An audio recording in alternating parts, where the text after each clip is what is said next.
buckle up, everybody. We're diving deep into the UK's master plan to become like a global AI superpower, right? You guys sent over a bunch of fascinating stuff, including like actual bits from the government's 10-year AI strategy document. We're going to try to like extract the most interesting points and, get some expert insight on what it all means. Okay, so the UK wants to be the place to live and work with AI, over the next decade. Ambitious? No. Let's see how they plan to pull it off. Well, they start with three big assumptions about like the global AI scene over the next 10 years, right? They're betting big on talent, data, computing power, and funding, obviously. Yeah. And anticipating some serious competition from other countries. Yeah, it does feel like everyone's trying to like grab a piece of the AI pie these days. Okay, so the strategy is built on these three pillars, right? Let's dive into that first one. Investing in the AI ecosystem itself. What exactly does that mean? Well, think of it as like, laying the foundation for a skyscraper, right? They're talking about creating the right conditions for, AI to flourish in the UK. That means, investing in skills and talent, research, innovation, ensuring access to data, providing, the computing power, and securing the funding to make it all happen. Right, okay, so let's break that down. First up, skills and talent. Yeah. What are they doing to like address, that global AI skills shortage that everyone's talking about? It's a multi-pronged approach, really. Investing in existing training programs like PhDs, fellowships, to cultivate homegrown talent, but also getting aggressive about attracting international experts, launching these new visa schemes specifically for AI professionals, making it, much easier for them to work in the UK. It's a direct challenge to like countries like the US and Canada, who are, also vying for that top tier AI talent. So like a global talent grab, basically. And it's not just about like seasoned pros, right? Yeah. They're also thinking about like the next generation of AI experts. Absolutely. They want to get kids excited about AI, like from an early age, supporting educational programs that introduce AI concepts in schools, hoping to spark that interest early on. That makes sense. Catch them while they're young. Okay, what about research and innovation? What kind of initiatives are they, putting in place there? Well, they're launching a big national AI research and innovation program aiming to be at the forefront of major breakthroughs in AI. But it's not just about like pure research, right? They're really focusing on translating those research findings into real world applications. So bridging the gap between the lab and the real world. Exactly. They've realized that it's not enough to just have brilliant ideas in a research lab. You need to figure out how to turn those ideas into products and services that, actually benefit people. That makes sense. Now, everyone's talking about data being the fuel for AI, yeah. Right? What are they doing on that front? Well, they're admitting that even the UK government is struggling to get its own data in order, which I'm sure, many of us can relate to. It's not just about the quantity of data, but the quality, accessibility, and, making sure it's representative. Right. You can't just like throw any old data at an AI system and expect good results. Mm-hmm. So how are they going about building those data foundations, as they call? Well, they're starting by cleaning up their own data in the public sector, making it more usable and accessible to researchers and businesses. They're also exploring things like data trusts, which allow organizations to share data in a secure and controlled way. It's all about building a data ecosystem that, supports AI development while also respecting privacy and security. Okay, that makes sense. Now, AI needs some serious computing power. What are they doing to kind of address that? Well, they're acknowledging the need to beef up their computing infrastructure. And I'm not just talking about, adding a few more servers. They're investing in a whole range of computing facilities, from cloud computing to, high-performance computing clusters, even supercomputers. Wow. That sounds like a serious commitment. But isn't all that computing power, like, incredibly energy-intensive? They're aware of the environmental impact and are actively exploring ways to make AI more energy efficient. They're even looking into the strategic importance of semiconductors, recognizing that high performance chips are essential for AI development, and they don't want to be reliant on other countries for this crucial technology. Okay, so they're investing in the brains and the brawn of AI, but what about the money, right? Well, they're attracting significant investment in AI already, but they're also realistic about the funding gaps that exist. AI development is a long and expensive process, and they're paying close attention to, where those funding gaps are occurring. So are they just like throwing money at the problem, or are they being more strategic about it? They're taking a pretty comprehensive approach. They're analyzing the funding landscape, trying to, streamline the process for businesses to access capital, encouraging private investment in AI. They're especially concerned about companies, struggling to secure that Series B plus funding, that crucial stage where companies transition from, research and development to commercialization. Right, because that's often like a make or break point for startups, right? Yeah. They've got the idea, they've built the prototype, but they need that big cash injection to scale up and actually get their product to market. Yeah, exactly. And because AI is so complex and resource intensive, that Series B plus funding can be, very hard to come by. So the UK government is looking at ways to bridge that gap and make sure those, promising AI companies don't get left behind. So it's about creating this whole pipeline, right? From nurturing talent to supporting research, ensuring access to data, computing power, and providing that financial backing to make it all happen. Precisely. They're trying to build a comprehensive ecosystem that supports AI development from, that initial spark of an idea to a fully fledged, commercial product or service. Okay, so they're laying the groundwork for like a thriving AI industry within the UK. Yeah. But how are they going to ensure that like everyone benefits from AI, not just the tech giants? Well, that's where that second pillar of their strategy comes in. They call it AI for everyone, everywhere. And it's all about, democratizing AI and making sure its benefits are felt across, all sectors of society. Okay, so making AI accessible to everyone, everywhere, right? That's a big goal. How are they planning on actually like achieving that? Well, they're taking kind of a two-pronged approach, They're supporting the companies that are developing those AI solutions, right? But also helping those businesses in those sectors that haven't traditionally been like tech heavy, like manufacturing or healthcare, helping them, understand and actually implement AI. So it's about creating like this marketplace. Yeah. Where AI developers and potential users can, connect and collaborate. Exactly. They're trying to make it, easier for businesses to find AI solutions that are tailored to their specific needs, right?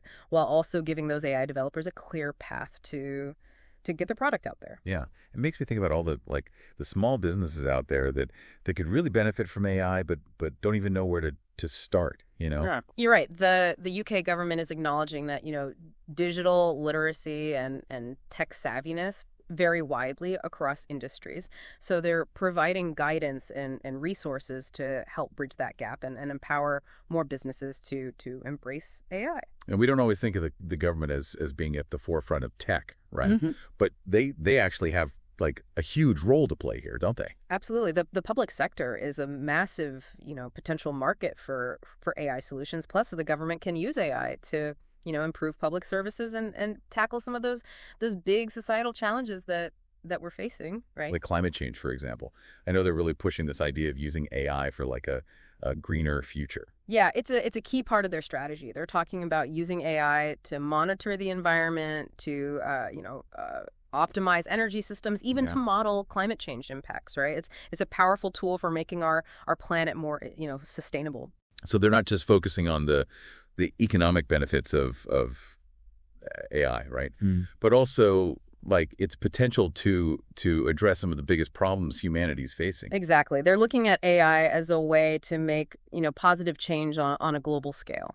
And of course, there's healthcare. I mean, everyone's excited about the potential for AI to revolutionize how we diagnose and treat diseases. Yeah, the UK is already investing, heavily in AI for healthcare, and they're planning to take it even further with a dedicated national strategy.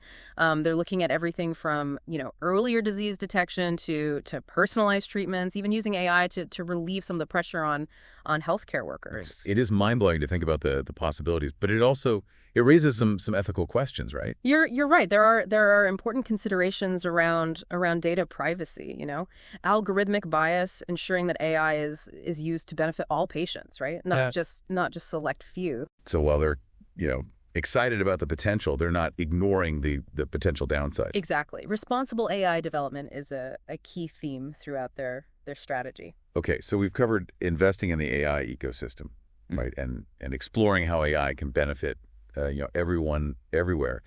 Now comes the tricky part: governing AI. How do they plan on making sure this incredibly powerful technology is used ethically, responsibly? Well, that's where the third pillar of their strategy comes in, right? Governing AI the right way.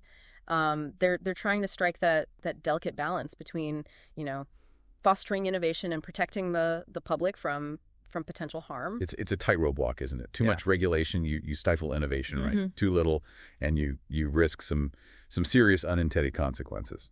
They're acutely aware of that challenge.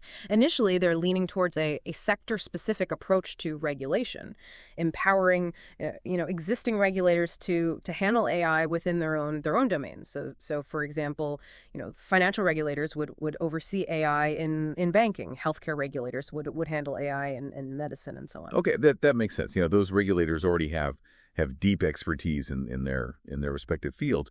But could that lead to like a patchwork of different rules that businesses have to navigate, creating confusion and unnecessary burdens? That's a valid concern, yeah.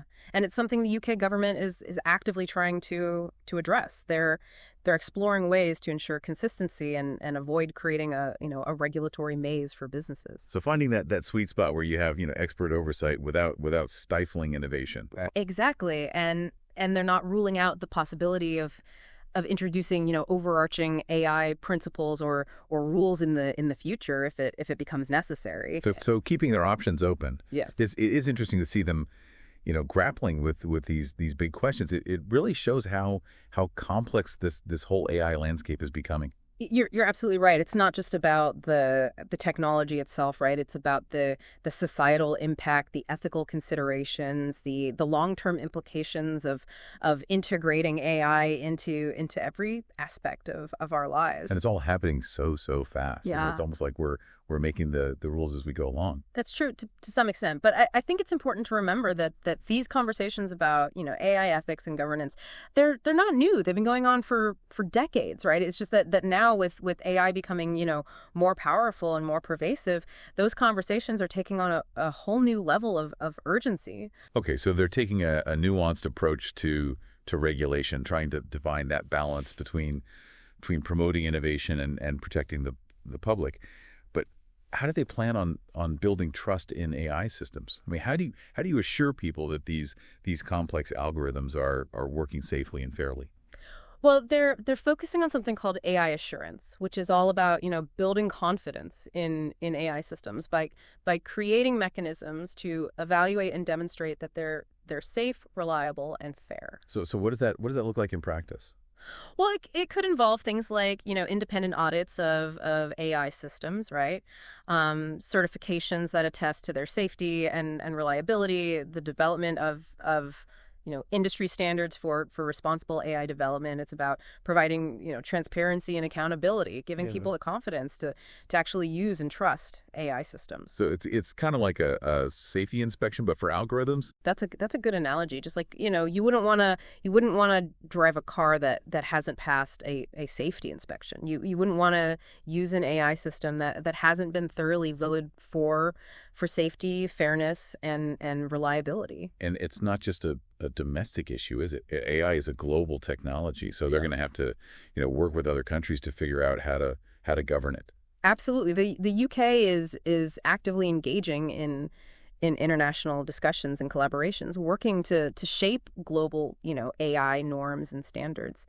They're not just trying to set the rules for themselves. They're trying to influence the global conversation around AI governance. They recognize that AI doesn't stop at national borders, and they want to make sure that the UK's values, things like fairness, transparency, human rights, are reflected in those global standards. It sounds like they're really trying to position themselves as a leader in the global AI landscape. They are. They're not just focusing on building a strong AI industry within the UK. They're aiming to shape the future of AI on a global scale. It's a bold vision, but it also feels like they're aware of the responsibility that comes with that leadership role.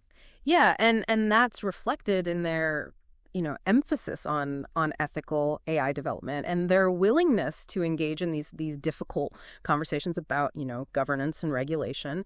They're trying to find that balance between promoting innovation and protecting the public. Okay, so they've laid out this ambitious vision, right? But how are they actually putting it into action?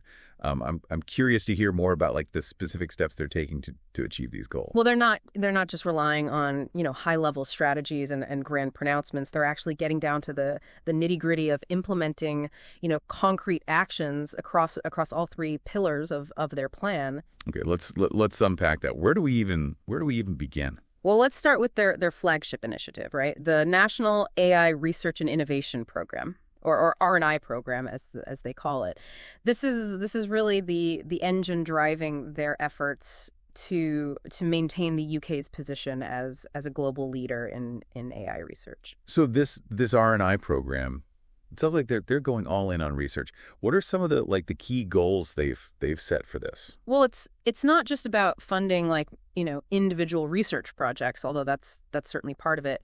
They're trying to foster a more interconnected AI ecosystem, one that brings together researchers from academia, right? Businesses that are developing those real world applications and even government agencies. So breaking down those silos and getting everyone kind of working together. Exactly. It's about recognizing that the innovation thrives on collaboration. They're trying to create a space where researchers can connect with potential users of their technology. Get feedback and make sure that their work is actually addressing real world needs. Okay, that makes a lot of sense. But research is expensive. How are they planning on funding this grand vision? They're taking a strategic approach to funding, aligning programs across various research councils and innovation agencies.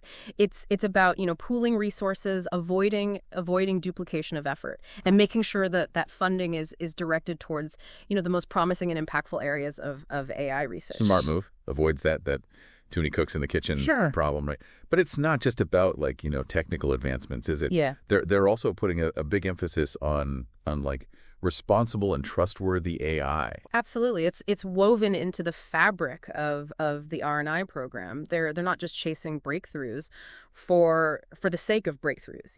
They want to ensure that AI development in the UK is grounded in strong, ethical principles. Which is essential, right? I mean, we've seen how AI can be, misused, how biases can creep into algorithms, and the potential for harm if we don't think carefully about the implications of this technology. You're right, and the UK government is acknowledging that.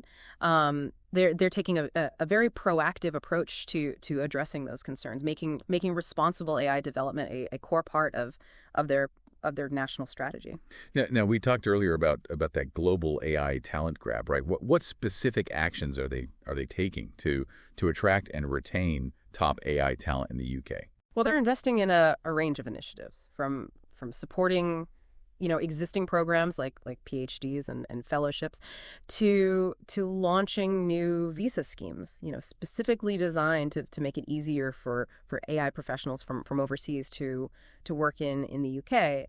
So they're rolling out the red carpet for AI experts. Yeah, they're recognizing that in this, fiercely competitive global landscape, talent is the ultimate currency. They're sending a clear message that the UK is open for business, right? That it's a place where AI professionals can thrive and contribute to cutting edge research and development. Makes you wonder if those efforts are already paying off. If they're seeing an influx of AI talent from other countries. It's definitely something to watch. The UK has a lot to offer AI professionals, from world-class research institutions to a thriving tech sector, and a government that's clearly committed to supporting AI innovation. And it's not just about attracting established experts, right? They're also thinking about the next generation of AI professionals. Absolutely. They're investing in educational programs that introduce children to AI concepts from an early age. They want to spark that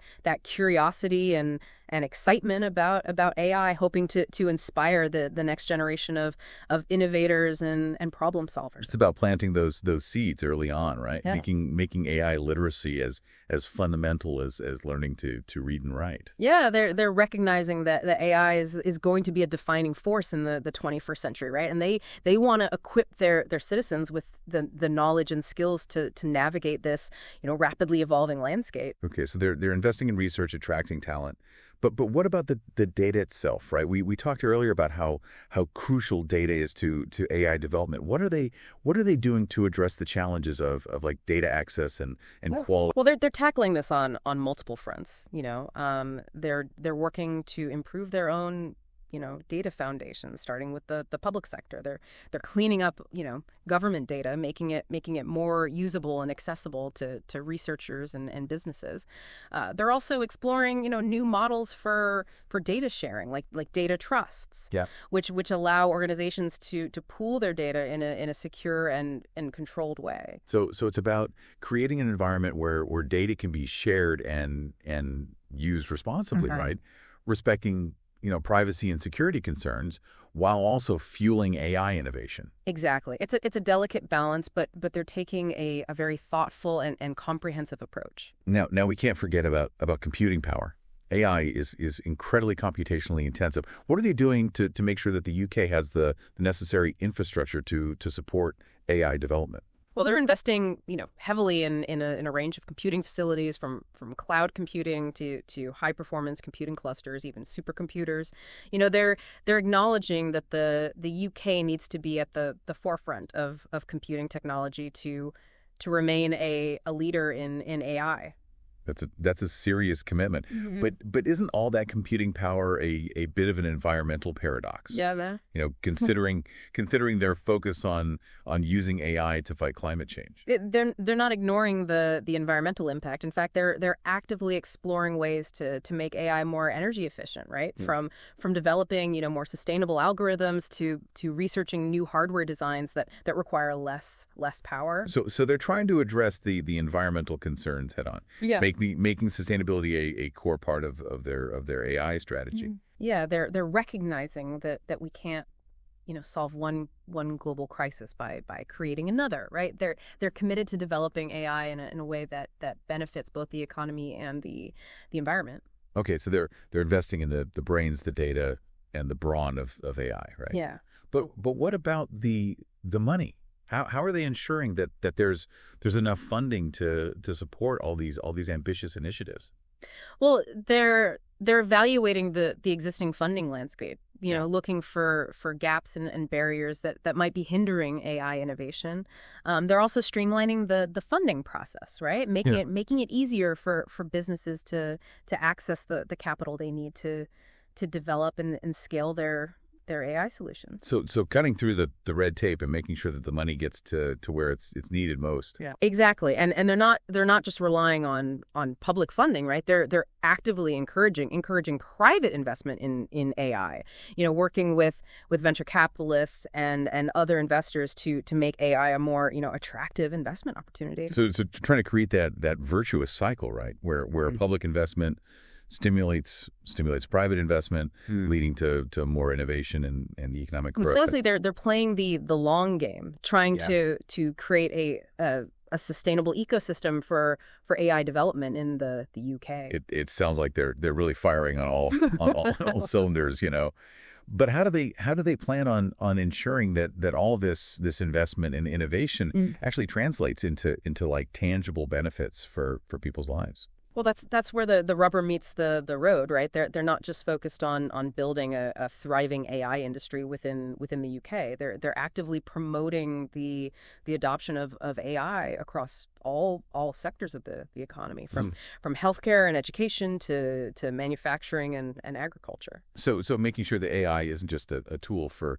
like tech giants and big corporations, but that it's actually accessible to businesses of all sizes, right? Yeah. Across all industries. Exactly. They're recognizing that the true potential of AI lies in its ability to solve real world problems, right? To improve people's lives and to create a more sustainable and equitable future. It is inspiring to see them taking such a a comprehensive and forward-thinking approach. Yeah. It feels like they're really trying to harness the power of AI for good. They're not shying away from the challenges, right? They're acknowledging the potential risks and ethical dilemmas, but they're also embracing the incredible opportunities that AI presents. And they're not doing it alone. They're engaging in international collaborations, right? Working to shape global AI norms and standards, and trying to ensure that the development and deployment of AI is guided by strong ethical principles. Yeah, they're recognizing that AI is a global phenomenon, right? And that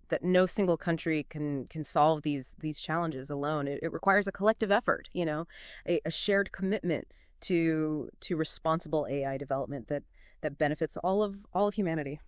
Well, there you have it. A deep dive into the UK's national AI strategy. Ambitious, comprehensive, and surprisingly nuanced. It's clear that they're not just dipping their toes in the water. They're diving headfirst into the world of AI. It's a fascinating journey to watch, and it raises so many important questions about the future of AI, its impact on society, and our role in shaping that future. And as that future unfolds, we'll be here on the deep dive, helping you make sense of it all. So until our next deep dive, keep those thinking caps on.